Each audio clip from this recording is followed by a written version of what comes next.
একটা পরিবারে যখন ছেলে মেয়ে দুই সন্তান হয়, তার বাবা মা পড়াশোনার দিকটা কাঁটায় কাঁটায় বিচার করলেও ভবিষ্যতের দিকটা কাঁটায় কাঁটায় বিচার করে না।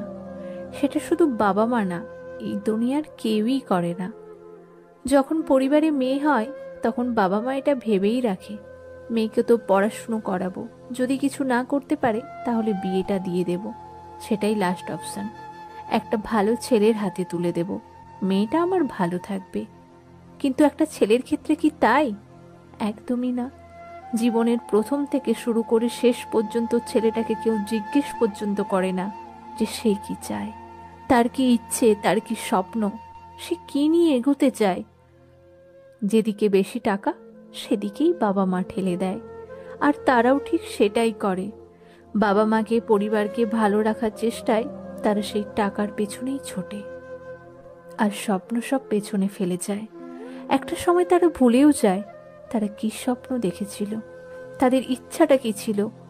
শুধু বাবা মা নয়, এই দুনিয়ার প্রত্যেকটা মানুষই ভুলে যায় ছেলেটা কি চায় সেটা জিজ্ঞেস করতে।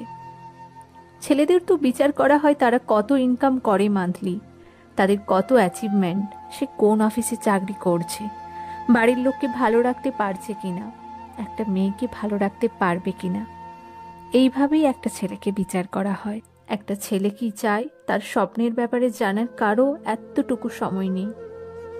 পারলে নিজের বাড়ির ছেলেটাকে কখনো জিজ্ঞেস করে দেখবে কি চায় সে, কি ছিল তার স্বপ্ন। দেখবে হয়তো সে কেঁদে ভাসিয়ে দিল, নয়তো হাসি মুখে বলবে তার স্বপ্নের কথা।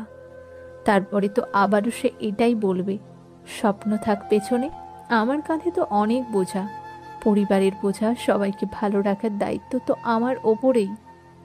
স্বপ্নের কথাটা না হয় স্বপ্নেই থাক।